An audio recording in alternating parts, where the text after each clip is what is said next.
Dorival junior ছাঁটাই হওয়ার পর এখন নতুন কোচের সন্ধানে আছে ব্রাজিল। এরই মধ্যে সম্ভাব্য নতুন কোচ হিসাবে একাধিক নামও সামনে এসেছে। দৌড়ে কার্লো আনচেলত্তি এগিয়ে থাকলেও লড়াইয়ে আছেন হোর্হে জেসুস ও ফিলিপে লুইসের মতো নামও। এখনও চূড়ান্ত সিদ্ধান্ত না এলেও এই তিনজনের মধ্য থেকে হয়তো কেউ একজন কোচ হিসেবে ব্রাজিলের ডাগআউটে আসতে যাচ্ছেন। ব্রাজিলের নতুন কোচ নিয়োগে সম্প্রতি মতামত জানতে চাওয়া হয়েছিল নেইমারের কাছ থেকেও, তবে বিষয়টি নিয়ে সরাসরি কোনো মন্তব্য করতে রাজি হননি সাবেক এই বার্সেলোনা তারকা।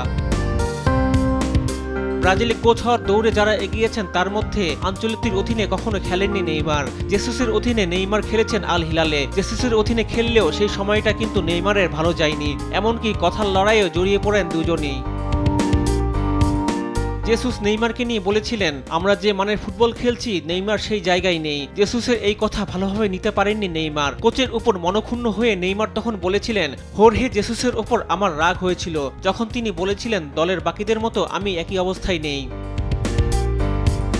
সেই একই কোচকে এখন ব্রাজিল ডাগআউটে নিয়ে আসার পরিকল্পনা করছে। এমন পরিস্থিতিতে কি ভাবছেন জানতে চাইলে এক পডকাস্টে নেইমার জানান, তাকে এসবের মধ্যে না জড়িয়ে নেইমার জানান তিনি এখন বাইরে। তবে বাস্তবতা হচ্ছে আনচেলত্তি, জেসুস বা অন্য যেই দায়িত্ব নিক, নেইমারকে নিয়ে নিশ্চিতভাবেই আলাদা পরিকল্পনা রাখতে হবে।